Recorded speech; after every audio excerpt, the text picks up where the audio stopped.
let's get started. Today's webinar is on the FCJ Access to Education program, and it's just going to give you an overview of what we cover and what services we offer, and when we are not able to offer the services, what resources we have, and how we redirect you to places that are able to support you or that have the resources for that particular support. So my name is Stefan. I'm the Youth and Access to Education Coordinator, and my coworker Natalia, the Youth Support Worker, is also on this call. The Access to Education program and the Youth program run at FCJ Refugee Center are overseen by both of us. So if you have any questions, feel free to get in touch with either of us, either after this session or at any time that questions might come up. This presentation is thanks to the support of the Maytree Foundation. They fund many aspects of our Access to Education program and a few aspects of our youth program as well. We'd like to start with the land acknowledgement. I will read the acknowledgement on the screen, but also I will talk about why we do a land acknowledgement and encourage folks to look into some of the countries that we come from and our background as individuals. So the land that our office is located on is on the traditional territory of many nations, including the Mississaugas of the Credit, the Anishinaabe, the Chippewa, the Haudenosaunee, and the Huron-Wendat peoples, and is now home to many diverse First Nation, Inuit, and Métis people. We also acknowledge that Toronto is covered by Treaty 13, signed with the Mississaugas of the Credit, and the Williams Treaty signed with multiple Mississauga and Chippewa bands. When I do a land acknowledgement, I like to encourage folks, because this was something I learned after coming to Canada myself, that sometimes we don't look at the lands that we are on or the lands that we come from and learn about the history of the land, because we are on this physical space and are able to benefit either from the fruits of the land, like the food that we eat, the oxygen that we get, stuff like that, but also the resources of society that is on this physical space. So what I like to encourage folks is to just look up the place that you originally come from, look up the lands that you're on, learn about the people whose land this is original to. We might be indigenous to the lands that we come from. We just might not have studied about it either in school or learned about it from our families as well. So I encourage folks to do that. And this is part of acknowledging the land and the benefits that we're able to get from it and also share with each other. If you'd like to learn more about the indigenous nations of Canada and the land that we are on, you can look up on nativeland.ca.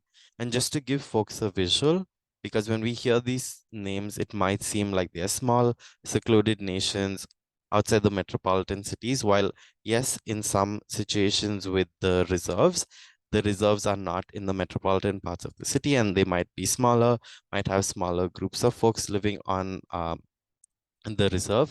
The actual territory of these nations spreads a vast range of physical area. For example, with the Huron-Wendat nation, the territories span all the way from the Mississauga region, Etobicoke region in Toronto, all the way till the Montreal border. So it is a vast area of land. Just to give you a visual of one of the many First Nations whose lands that we're on.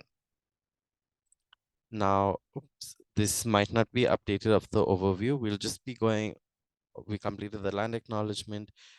We will talk about the FCJ Refugee Center. We'll talk about the services we offer in school enrollment support, our in-house access to education program, how it started, and then some of the current advocacy efforts we are doing, and some resources and ways to stay connected, which have hyperlinks. So you'll have access to that once the presentation is posted on our website. So just to give an idea for folks who don't know who we are, FCJ is a nonprofit organization. We've been working with refugees and folks with precarious immigration status for more than 32 years. We invite folks seeking information, counsel, support regarding issues surrounding their immigration status and being newcomers in Canada. And we also address different areas of lack of resources, marginalization, and discrimination. And we're always on the front lines having this conversation. One of the natures of our center is we have a particular emphasis on supporting folks with precarious immigration status. And we don't apply for any funding that inhibits who we are allowed to work with and support in this newcomer journey. To give you an overview of the many different areas of our office under the big focus areas, we have the settlement and integration program. Both the youth and access to education programs fall under this area, amongst other resources. We also have the immigration support program. A lot of the focus areas are refugee claimant processes, uh, refugee process applications, regularization applications, like the humanitarian and compassionate grounds process, um, giving information on the sponsorship and work permit process. And in the occasions that we don't offer that service in-house, we're able to give you the orientation and then connect you with resources elsewhere that is able to support you with that process. We have the anti-human trafficking program that focuses a lot on labor as a form of human trafficking and addressing a lot of the issues that surround labor inequities and exploitation in the workplace, and assistance in the immigration portion at that intersection as well. We also have focus on sex as a form of human trafficking, and more recently, education being used as a form of human trafficking as well. Then finally, we have the public education and networking part of our programming. And this webinar is one of the things that will be uploaded under this program area, but we also have two podcasts, the Borderless Voices podcast and the Home is Here podcast on our website. We do have newsletters, annual reports, documents that we publish occasionally as well, and also a section called In the News that is updating folks on current events and ways that the FCJ Refugee Center is staying engaged in the conversation around newcomer and precarious migrant rights. It also has our contact information on the screen and our different social media accounts, so you can look them up and stay in the loop of information as well. Uh, in our last slide, we'll have my contact information. If you at any time are not able to figure out which program you're looking forward to finding more about, you can get in touch and I'll redirect you to the appropriate program. Um, I just want to talk a little bit about our youth program, even though today's webinar is focused on the Access to Education program. In a couple of slides, you'll see that the inception of the program came from the Youth Network's efforts and a lack of resource in accessing education that was identified by the youth members. So the FCJ Youth Network has been operating for more than 10 years. We are closing on 12 years very soon.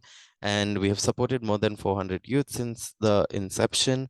The group meets once a week, every Wednesday from 4 to 6 p.m. at our center.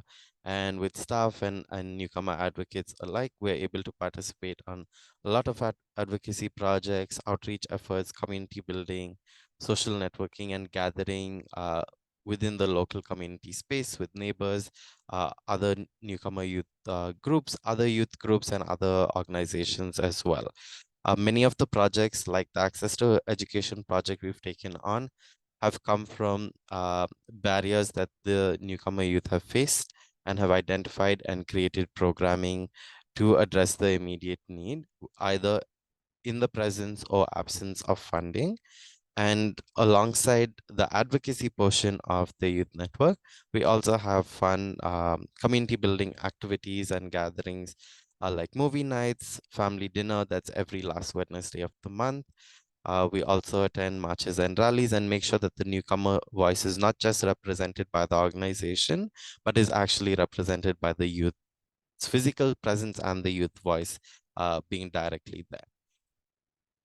We also like to mention that the Youth Network not only participates at the local level, but we also take initiatives at the provincial and federal levels as well. At the provincial levels, we're always in talks with our local MPPs, having them come to the center as well as go to the different events where they're soliciting feedback from newcomer youth to make sure that the voice is included in any developments that happen. And at the federal level, the Youth Network is engaged with the Canadian Council of Refugees and particularly with the CCR Youth Network as well. And most recently, we had the CCR Youth Action Gathering last September, and the Youth Network, FCJ Youth Network's presence was both there in the planning process and the delivery process as well. So this visual gives you an idea of the different intersections of the program.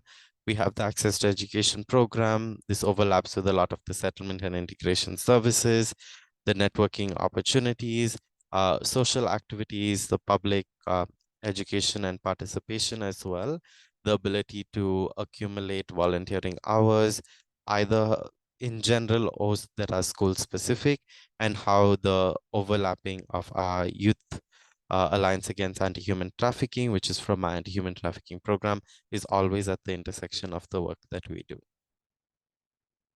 Okay, now, before we get started, just so folks understand why we speak in the context of just Ontario, this province that our office is located in, we'll go over some quick education system FAQs, and then we'll get into the programs that we offer. So, education in Canada is administered provincially, which means that each province has their own set of rules, own laws, and how education is rolled out. In the province of Ontario, there are two ministries that oversee education, and the one that is more focused on preschool, daycare, elementary, secondary education is the Ministry of Education. That's the official name, and the minister's name is Stephen Lecce. And then the one that focuses on post-secondary education is called the Ministry of Colleges and Universities, and that minister's name is Jill Dunlop. And both of them are part of the cabinet of Premier Doug Ford. So they fall under the Progressive Conservative Party, which is the current um, sitting party that um,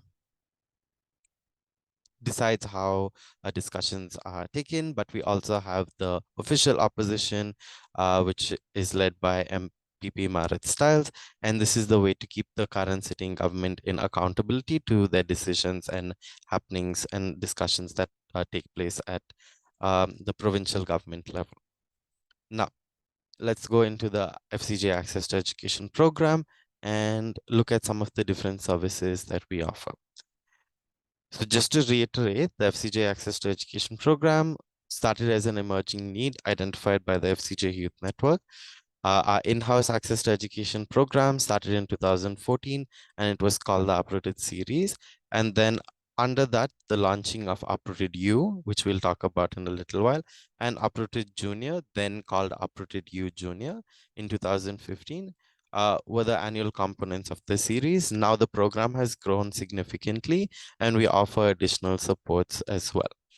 So one of the major supports that we offer is the school enrollment support area of our program, and it can be divided into these 6 different areas, and these are classified as the pathways to formal education in this province. So depending on where you are in your immigration process, which part of your status you have right now, what your age is, if you have children, what your children's ages are, what is your long-term regularization plan, what are your long-term academic goals, that would identify which level of schooling you're able to get enrolled in, and which program might be best suited to meet those goals that you have. So the supports that we're able to offer is give folks orientation on the education process, discuss with folks what your goals might be, and based on that, plot the different steps you'll be needing to take to reach that outcome along your journey as a newcomer here in Canada. If you have children aged 4 and above, they're able to get enrolled in elementary school. And then as the age progresses up until the age of 18, kids are able to get enrolled within the elementary and secondary school system and are also protected under the Education Act's allowances for fee exempt education enrollment in most circumstances, provided you meet the requirements for enrollment and they're not too different from that of those that are being asked to domestic students. So that's Canadian born citizens, permanent residents, and folks that have a more regularized status. Now, if you're above the age of 18, you're not protected under the Education Act, but depending on your status, your options might vary. So if you have a valid immigration status, then the advanced school program or the adult school program, depending on your age, might be best suited if academics is something that you're pursuing. But if your goal is just to learn English and you are an adult above 21 and going back to school or getting some credential or certification for your area of study or practice for work is not a requirement, then you might be interested in just improving your English or just getting an English certification once you complete your English language learning. So in those circumstances, we're able to refer folks to either other ESL programs, or if our English learning program is more suited in center, we are able to redirect you that way. So the options that exist under the ESL referrals presently for folks without immigration status or who are just new to Canada, still working out what long-term regularization steps they're going to take. The Salvation Army and some Toronto public libraries have conversation circles that require basic English language comprehension to be able to join, and and your immigration status is not something that is brought into question. But if you do have a temporary immigration status or something uh, that is a valid immigration status, you're able to take the English test at the YMCA, and then they refer you to one of the Toronto public boards, or depending on which region you're located in, into one of the school boards that have ESL classes, that once you complete, you get a certificate identifying your level of English. But if, like I said earlier, if academics is your goal, then taking the advanced or adult school program based on your age, alongside getting this English completion certificate and your level, you will also get an Ontario Secondary School diploma, which then makes pathways into post-secondary education a little more easier. So that brings us into post-secondary education.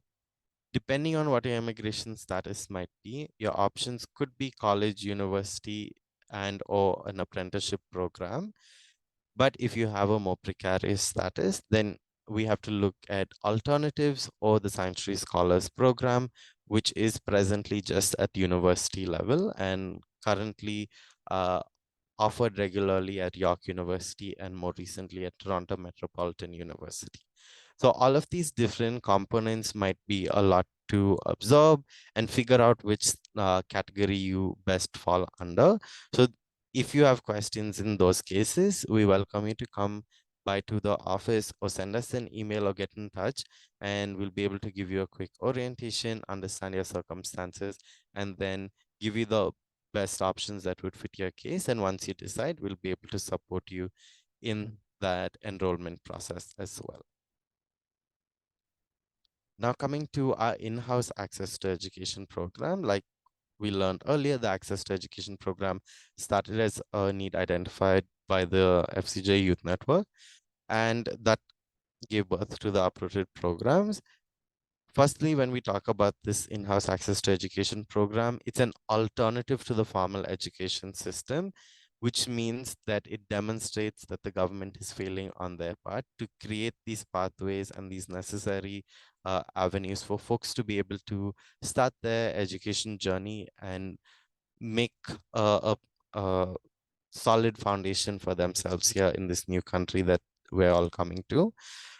So the reason we've created these programs is to make sure that nobody falls in the gaps while they're working on their regularization or while they are overcoming the barriers that exist in the current education system. So the programs were launched in 2014, and Uprooted U and Uprooted Junior started in 2015. The programs are dedicated to students in precarious situations, whether that be immigration status, their age, the family situation, financial situation. These are the different components that contribute to living in a precarious situation.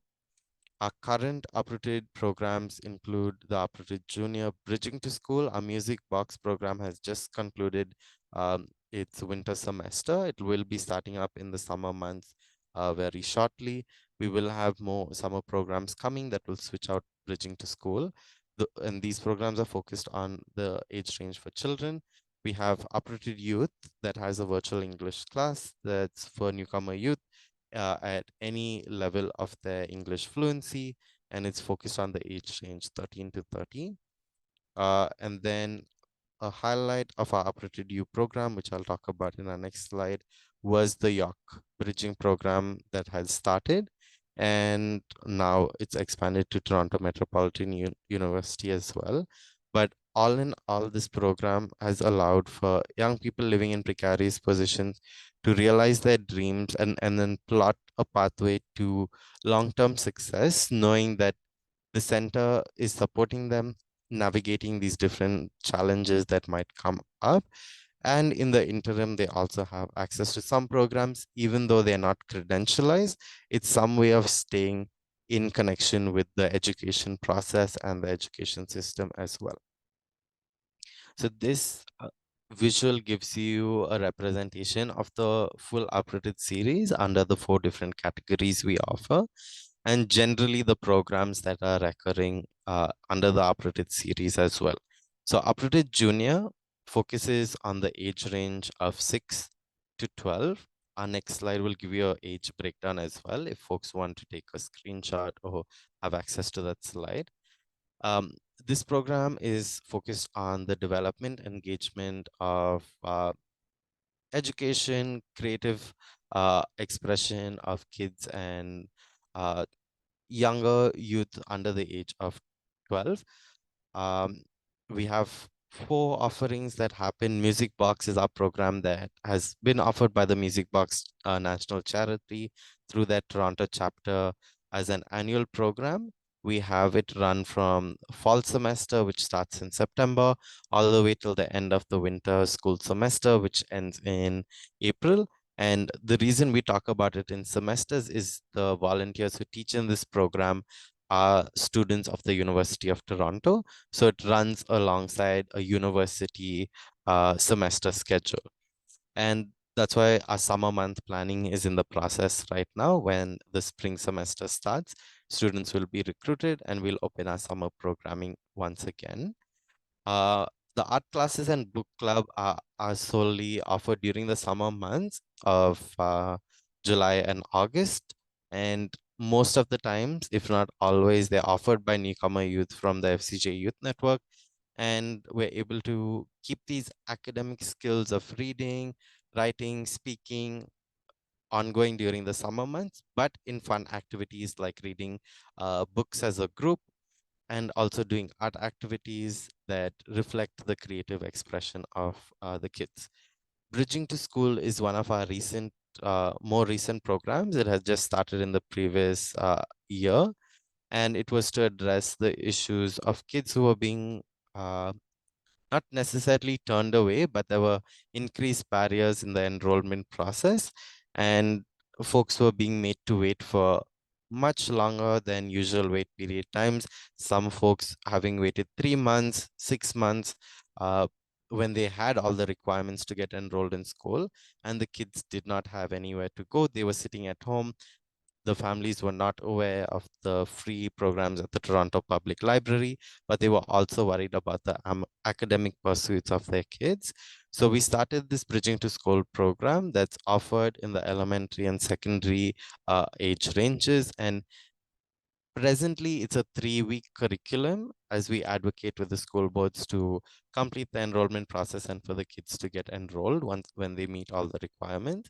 But we have recently decided to expand for it to run a little longer than a recurring 3-week curriculum that repeats every 3 weeks, because we've identified that sometimes kids are out of school longer for different circumstances when they might not meet the requirements for enrollment. So just so they're not missing out on schooling in that interim, this program exists and it runs presently alongside the school year.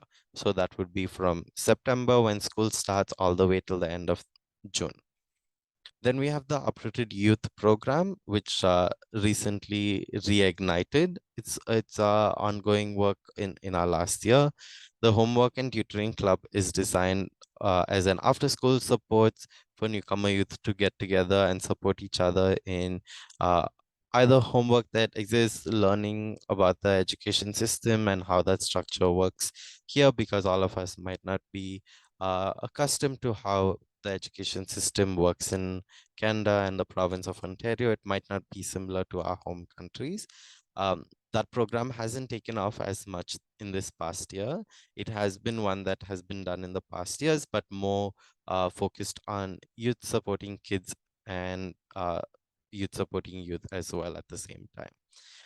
The virtual English classes has been a success this past year. It has been a platform for youth to come together and practice their English at different fluency levels, uh, particularly in the absence of access to either the Salvation Army program or adult school and advanced programs because of lack of immigration status.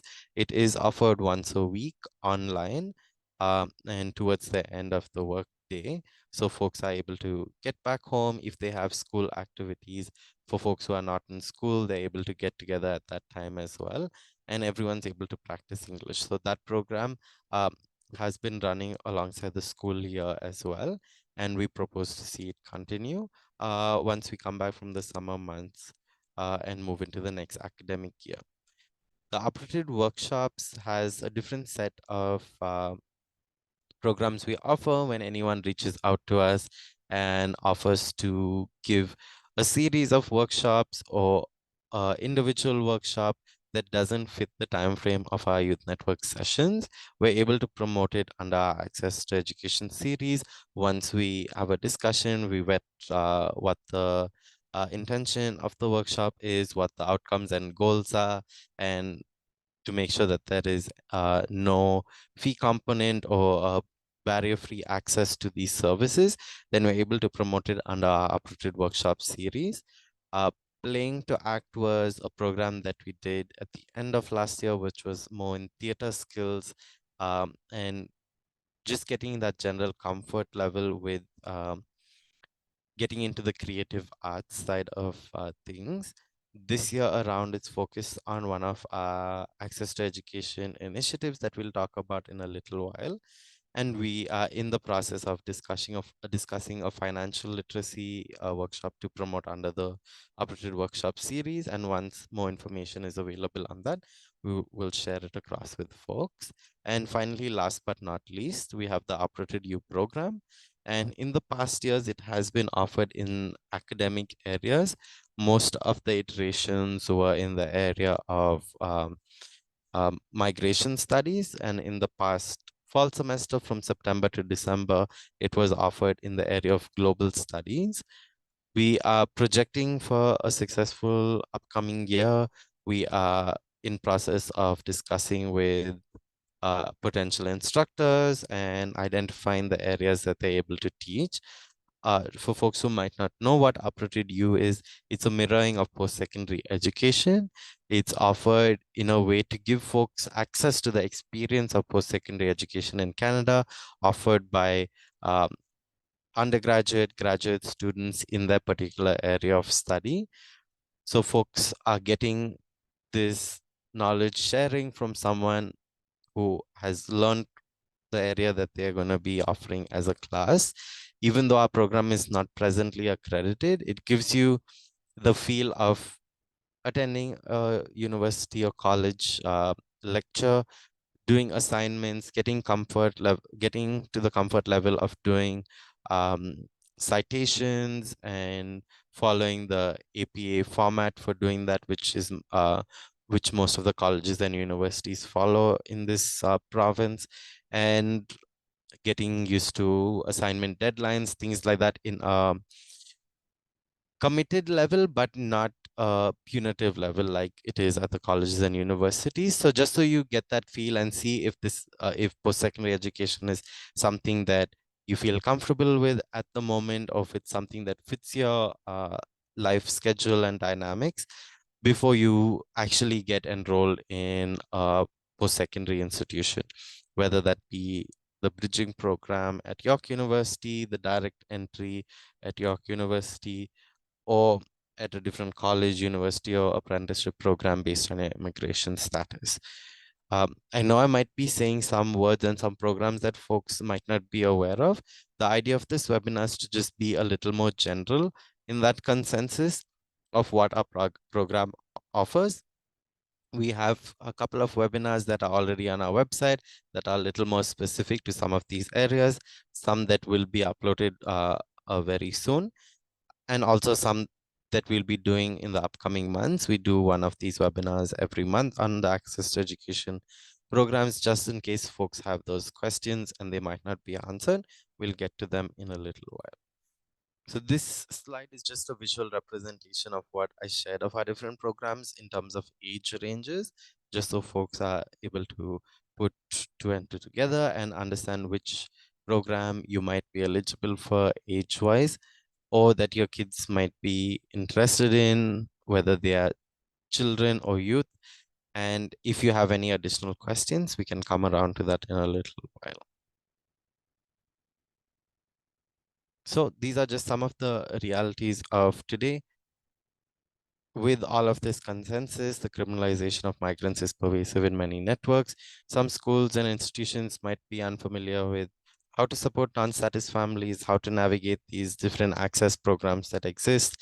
The anti-immigrant political rhetoric continues to be on the rise.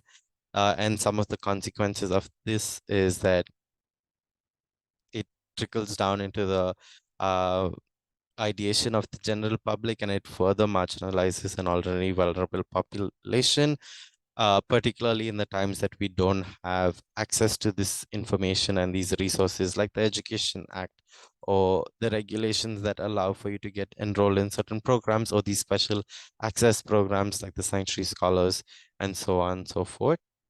And just to highlight that Education Act protects anyone under the age of 18 in terms of access to public schools in Ontario, but we don't see this upheld all the time.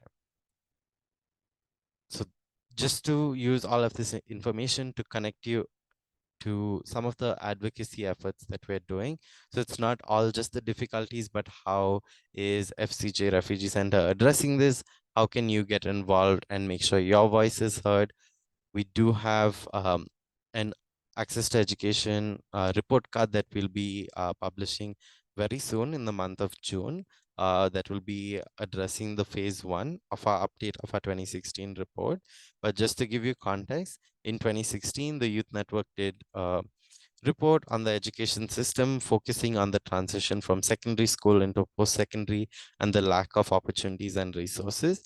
They focused on 5 areas of getting into school, equitable participation, anti-discrimination and support while in school, and then what were the supports provided and assistance given from moving on from school to post-secondary or to the next stages of life. This is a visual of the report card. This is the report that the education system got. They failed in terms of getting to in, and then you can see the scoring for the rest of the 4 areas were not so great. We are doing an update on this report. We're getting in touch with families we've worked with for the past year. If you'd like to stay engaged with this, or if you're part of an organization and want to have a focus group for our phase 2, which will be focusing on the June report and implementations of the suggestions from end of this school year up until the start and end of the next school year, please get in touch with us and we'd be more than happy to discuss ways of getting engaged and making sure your voice is heard in this process as well. Okay, now we get to the fun part of navigating the FCJ website, figuring out where what is and how you can find resources in the meantime while you wait to hear back from us, or if it's a quick answer and it's already accessible on the website. We'll get into that in a couple of seconds, but just highlighting some of the other things that are in this PowerPoint that you can click through as a link directly to that part of our website. We have an art show and benefit fundraising night coming up at the end of June. This is created as for 2 particular reasons. It was one, it came about as an interest from the neighbors in our local community of Midtown Toronto around Oakwood and St. Clair. They wanted to create a benefit show to do a fundraising for the center, but after internal discussion, while fundraising is important to the center, we wanted to ensure that this platform was given also to refugee claimant refugees and other precarious migrants, giving a platform to not only display your individual art, but as well as sell your art as a way of an additional source of revenue, or for folks who don't have status and are not working presently as a source of revenue. The event will be on June 27, 28, and 29. You can click on the link for more information, and you can decide which way you want to participate in, whether it's to support the fundraising of the center or to sell your own art as a precarious migrant, as a newcomer to Canada. You can get in touch with our resource development team that is supporting that, or our communications team that are both supporting the core planning of the programming. We also have some of our publications that are on the website, the most recent one being our Winter 2024 newsletter. Uh, we have one that will be published very soon as well, um, which will be our annual report and additional publication. And we have the FCJ Youth Network Bestie book that this link will take you to access all of our past year bestie books that just show you the different initiatives that the Youth Network takes on, the fun activities, the advocacy pieces, and publications that the youth put out as well. And finally, if you are looking for volunteer opportunities or for placement opportunities with our center, you can also click through on these links, fill out the form, and then we'll get in touch with you shortly after that as well. So now I believe I will have to stop and then start sharing my screen again. But if you click through the link on the first uh, hyperlink, it should take you to our website. But just for ease, just a second, let me start sharing. Okay, so it should be sharing our website screen now. So this is the home page. If you go on Google and type FCJ Refugee Center, our center will show up as one of the first links, if not the first one. Then our homepage currently has many different ways you can figure out navigating programs. The first one is this panel that shows you upcoming events, things that are in the conversation presently. Like I just said, the art show is one. We've recently published a resource toolkit for migrant women. Our leadership structure has recently gone through a change, and then so on and so forth. The newsletter, different event we had on COVID-19 and pandemic precarities, refugee hearing orientations, other events that are upcoming and ongoing are always found at this top panel. As you come lower, you'll be able to see our programs, the major 4 program areas: immigration help and refugee protection, settlement and integration, youth and access to education, and the anti-human trafficking program. Our upcoming events section, like today's webinar and the upcoming ones this week. Latest publications from our podcast, whether it's Borderless Voices or Home is Here, they're always accessible here on the homepage. Then our webinars and presentations that are recorded. Most times, if not always, we do have the recording and a PowerPoint presentation in PDF format that you're able to refer to as a resource. Additional resources like our publications and documents on our website, um, websites of organizations we're connected to, training opportunities that are provided by the center. Um, so this is just Ontario Coalition of Service Providers for Refugee Claimants.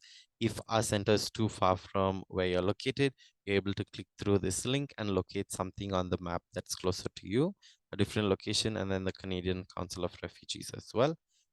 Uh, Latest news, different things that our organization is participating in, the conversations we're having, and then of course employment of opportunities either offered at FCJ Refugee Center or within the community that is associated with the office. We do share occasionally.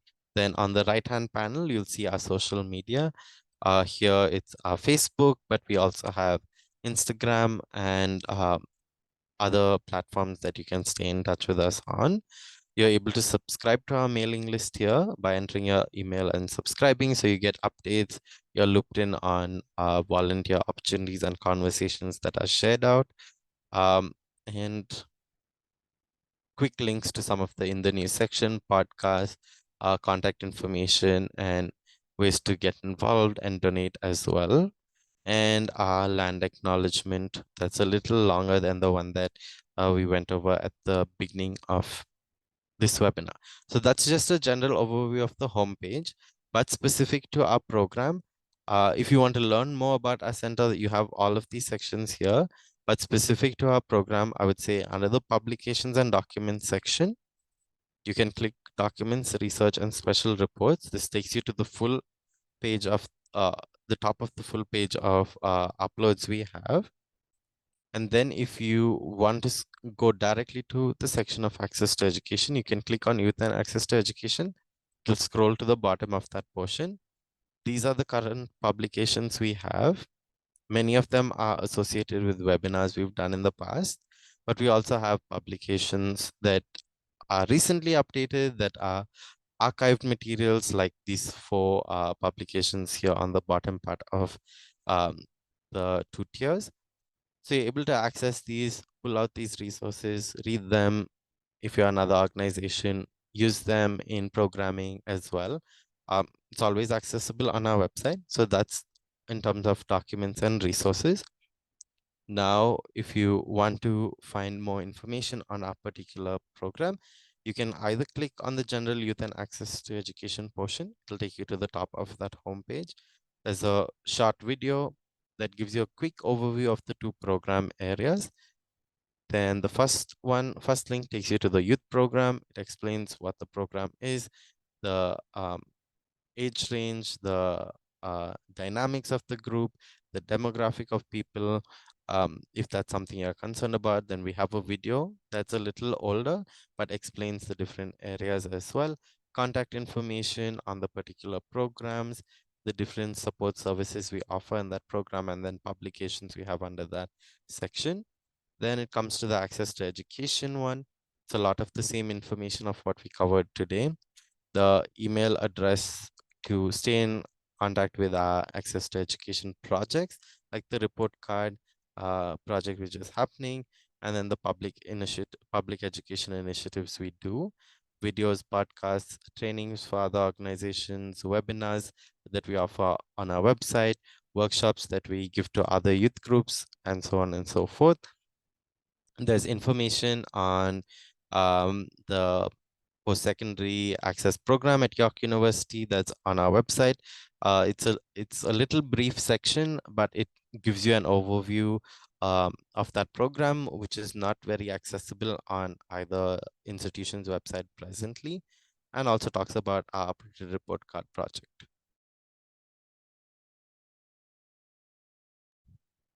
Apologies about that. And for more information, it has the email addresses of both myself and Natalia as well. And in connection with the Center for Refugee Children, which is another organization that is started as a collaborative project between FCJ Refugee Center and the Christie Refugee Welcome Center.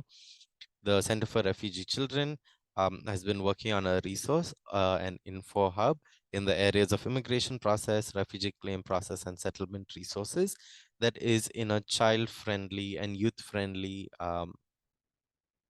sort of setup. And each of these sections has multiple resources under them, and they're quick reads. So you will be able to read that section in 5 to 10 minutes. I would say less than that, in 2 to 5 minutes maximum. And there are hyperlinks to additional resources as well. So if folks ever have questions, this is a resource you can access, or you can share around for other folks to utilize as well. Again, navigating to find some of the upcoming events or events that have passed. If you're looking for upcoming events, you can click on the events section, and it has a drop-down list of stuff. If you prefer to look at them in a visual format, you can select this option in view types, select the word grid, and it will give you the images. This can also be seen on our homepage.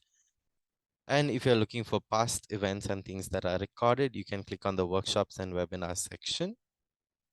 and it'll take you to the list of everything that has been recorded and our presentations. It talks about our capacity development training, some of the other initiatives that we're involved in, and the different programs and how the workshops are offered as well. Aside from that, if you're looking to stay in the regular loop of things that are happening either in the news or at the center, the podcast option will take you to our two podcasts, Borderless Voices and Home is Here. Home is Here is more specific to the youth and access to education areas, initiatives that are happening there. But if you want something that's more general, you can click on Borderless Voices, and that takes you to different podcasts that are recorded under the different programs at the center. If you're looking for them language specific, you can click on these options here: episodes in English, Spanish, French, Portuguese, Urdu, Arabic, Afrikaans. The languages that we have, it'll take you just to those specific podcasts. Now, if you're looking about news that is center specific, you can click on the word news here, and it will take you to the different publications that we posted. But if you're looking for general news that's happening, you can click on the in the news section. We publish and sometimes reshare stuff that's happening um, in the general context, whether the center is involved. Sometimes particular folks from the center have been speaking on these different situational areas. We post it in the section listed here as in the news. Then, like I mentioned earlier, if you're looking to volunteer student placements, you can click on the Get Involved section, and volunteer student placement options are here. And if English is not your first language and you're looking at navigating the website, we have the website that fully translates into French or Spanish automatically. But if your first language is not one of those two, the box here has a drop down of many different languages offered through Google Translate as a plugin, and it will translate the page using Google Translate through that option. And here on the top, you can find the links, click through to all of our social media as well. It's on the top ribbon of the homepage. And if you are in a hurry and you're not able to remember how to navigate and you're looking for a particular thing, you can come to the search box and you can search for the word, say, example, you were looking for the music program. You can just click on the search the word music, and it'll take you to our most recent postings, and you'll be able to find all of that information. Presently, it's closed for this year, so you won't be able to fill out the forms, but you'll be able to see the information there in upcoming programs as well. So that's just a quick overview of the services we offer in the program, the ways to navigate our resources on the website and stay in contact. So I'm going to stop sharing my screen. And from this portion onwards, the recording will be stopped and will be edited to be uploaded on the website. Thank you all for coming. And I want to also thank Natalia for interpreting for folks who needed the support. And we look forward to seeing you at our next Access to Education webinar in the month of May. Thank you so much, folks. Have a good day and look forward to staying in touch. Take care.